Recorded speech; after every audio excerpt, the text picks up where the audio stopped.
Thank you, Honorable Speaker. I beg to move that taking into consideration the findings of the Committee on Appointments in its fifth report on the vetting of the nominees for appointment as Cabinet Secretaries laid on the table of the House yesterday, Tuesday, 15th April 2025, and pursuant to the provisions of Articles 152(2) of the Constitution and Sections 3 and 8 of the Public Appointments Parliamentary Approval Act, Cap 7F. This House approves the appointment of the following persons as Cabinet Secretaries. 1, the Honorable Joffrey Ruku in the Ministry of Public Service, Human Capital Development and Special Programs. And 2, Ms. Hanna Wendot Cheptumo in the Ministry of Gender, Culture, the Arts and Heritage. Honorable Speaker, as I move, Honorable Speaker, let me first begin by thanking all the members of the Public Appointments Committee, of the Appointments Committee, not Public Appointments. It's the act that is called Public Appointments, of the Appointments Committee who availed themselves the whole of Monday to be able to go through the motions of vetting these two Cabinet Secretaries, led by our Honorable Speaker, who is the chair of the Appointments Committee, and dedicated a lot of their time on Monday and yesterday morning to be able to approve these two Cabinet Secretaries. And Honorable Speaker, in conducting these approval hearings on Monday, the committee was guided, as I said, by the Public Appointments Act, Parliamentary Approval Act, and the provisions of the Constitution under Article 152, Sub-Article 2.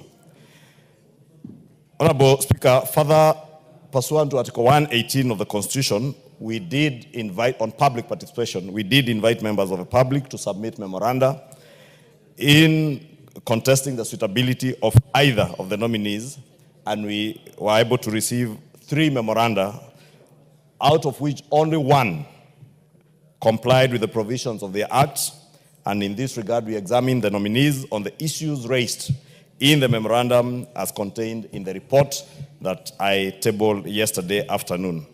Honorable Speaker, additionally, we were able to look at all the clearance reports from the various agencies, EACC, DCI, the Office of Registrar of Political Parties. I know someone like the Honorable Ruku has previously claimed to be the party leader of the Democratic Party of Kenya, but it became clear that he was only doing so at times in jest.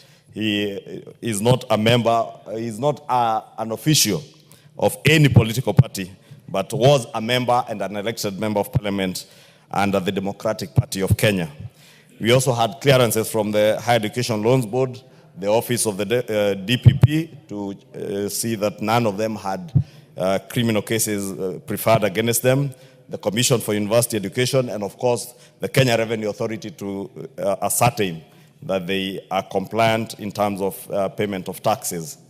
Honorable Speaker, during the approval hearings conducted, as I said, on Monday, we also examined the suitability of the 2 nominees based on the criteria set out in the Act.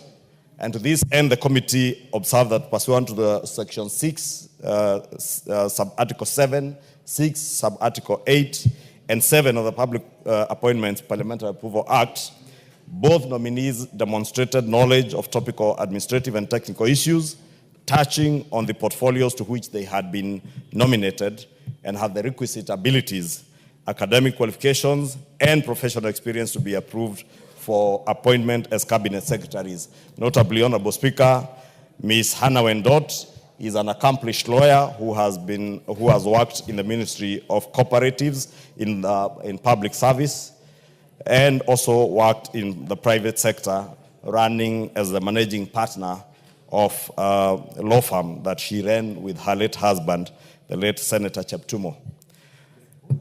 Joffrey Ruku is our colleague and has been in public service at least for the last 2.5 years, has immense experience in the private sector. And Honorable Speaker, Ruku, having been elected by the people of Mbeere North 2.5 years ago, has served the people of Mbeere North with a lot of commitment and dedication. It was also notable, Honorable Speaker, that the Honorable Joffrey Ruku has been a very dedicated legislator. Honorable Speaker, you will notice even this morning, Honorable Ruku was here very early. And it is not because his name was appearing on the order paper. is not the only reason why he was here, because he has been a very diligent legislator. Members of this House will bear me witness that among the best first-time members of this House, among the best, has been the Honorable Joffrey Ruku. Honorable Ruku has not only been present in the House, he actually, when he got to this House, he used to sit somewhere at the back. But at some point, he moved to the seat next to the Parliamentary Service Commissioners, next to you, Honorable Speaker. And you know, from his height, you cannot fail to notice Honorable Ruku. And maybe because of that, his height and physique, he has had opportunity to contribute immensely to many motions and debates in this House and bills. And I must give credit to Honorable Ruku because he has been an avid debater who has actively participated in legislative. You know, Honorable Speaker, there are members who are usually in this House conversing, making noise, gossiping, but never debating. And they never give those on the floor time even to be heard. But Honorable Ruku has been far from that. The Honorable Ruku has been an avid debater, someone who takes his time to read and understand what is before the House. Honorable Speaker, not only in the House, Honorable Speaker, you have seen the Honorable Ruku, how good he has been in articulating government policy. And if you can protect me from the noise behind me, Honorable Speaker. Point of order, Mr. Speaker. Point of order. Honorable Speaker, I was saying Honorable Ruku has been very... From the rebel. Mr. Speaker. Give the member, honorable member the mic. Mr. Speaker, from the statements of the majority leader, he has described members as gossipers in this House. Mr. Speaker, is that a parliamentary language admissible in this House, Mr. Speaker? It's very demeaning of members. The majority leader act accordingly and desist from using terms that would cause so many... Honorable Speaker, unless you feel guilty, I have not named any names. I said in support of the Honorable Ruku, he has been an avid debater in this House. And it's a fact that speaks for itself. I also, if there are members who are present in the House but don't debate, and the hands that can prove me right. And if anyone wants to challenge me, I can adduce evidence of how many times each and every one of us has been debating in this House. And those who have been very noisy without debating, I can also adduce evidence. Honorable Speaker, I was saying Honorable Ruku has also been very keen in articulating government policy, both in the House, outside the House, and even on national TV in debates, and informing the public what the government is doing, and also on his work as a legislator. Honorable Speaker, the Honorable Miss Hanna Wendot Cheptumo, as I said, is an accomplished professional. And I know, Honorable Speaker, this lady has been welcomed to the public sector by those on social media because of an unfortunate statement that she made. Inadvertently, Honorable Speaker, I must say so.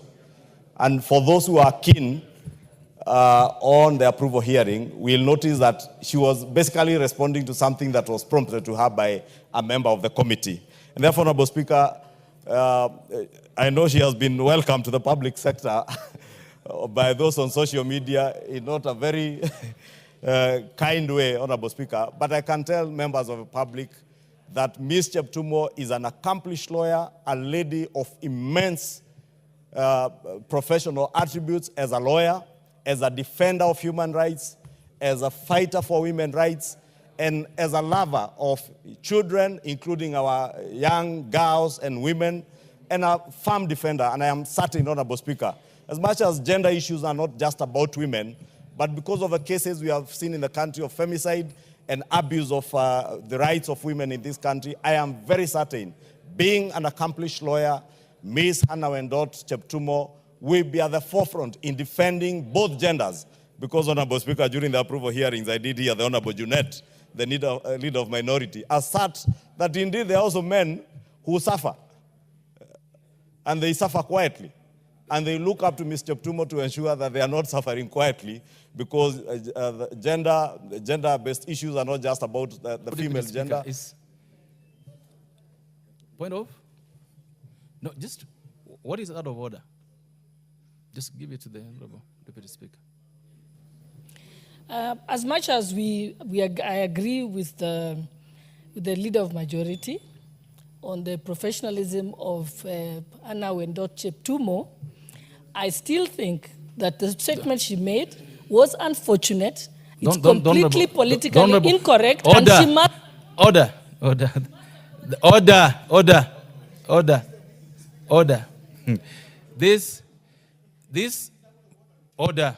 This motion is coming up for debate shortly. So anybody wants to say something about it, will say it at that time. Don't want you to proceed and finish on this. Thank you, Honorable Speaker, because I honestly didn't understand what was out of order. That is a point for debate. And I only asserted, Honorable Speaker, what transpired. And I know the Deputy Speaker, who is a member of the Appointments Committee, was away. She was not in the vetting committee. Therefore, she would understand where we are coming from on that matter. But I was asserting that this lady has what it takes to defend the rights of both genders, whether it is the male gender or the female gender. And I was asserting that the Honorable Junet did actually get that assertion from her, that gender matters are cut across both ways. Honorable Speaker, I am certain that this lady will be able to serve the Kenyan people and the Kenyan government. And Honorable Speaker, without being an apologist for her, it is only right at times to understand the context in which things are said, and someone who has not been in the space that she was in that day is likely to make such small mistakes, Honorable Speaker. When you have not less than 20 cameras on your face and you are not used to it, Honorable Speaker, people panic and may answer questions in a way that they never intended to. And that is why I said, if the Deputy Speaker was listening to me, and I'm sure even now she's not listening, I said it was inadvertent. Honorable Speaker, I hope the Deputy Speaker, Honorable Gladys Bosholei, has heard what I said, that it was inadvertent, and therefore, on behalf of the good lady, may I offer unreserved apologies, because indeed, I'm certain it's something she regretted after she watched what had happened, and I have since spoken to her, and she has offered her unreserved apologies to the country, to the committee, to this House, for that inadvertent statement. And I think it is only right that even us, as people who are keen on defending not just girl and women rights, but even the rights of men who are being battered in some quarters, Honorable Speaker, and we must be able to support this lady. And the Honorable Ruku Kiringa Joffrey. Honorable Speaker, allow me to then move. Request the Leader of Minority to second this motion in agreement, who is also a senior member of this Committee of Appointments. Honorable Speaker, urge the House to support the appointment of these two cabinet secretaries so that they may go forth and serve the people of Kenya. Honorable Ruku will leave this House, if approved by the House, to go and serve in the executive, Honorable Speaker. And I remember me telling him during the vetting process, the approval hearing on Monday, that we have seen in the past members who left this House, got to the executive and became very arrogant, became members of the executive who hold members of parliament with contempt. And we have told the Honorable Ruku, he will be the yardstick of the SI unit to measure whether it is customary that any member who leaves the legislature to go into the executive holds members of parliament and the people of Kenya with contempt. We do hope that he will serve with dedication, serve with the same commitment we have seen him serve the people of Mbere North in the House and the House, both in committee and in plenary. And we wish him all the best as he goes to serve in the executive. And we want to believe that he will serve better than those who have been there. I know he's a very young person, a very young man from Mbere North. I know there are those who are full of bile, as I said yesterday, because the Honorable Ruku is seen as a son to many of them.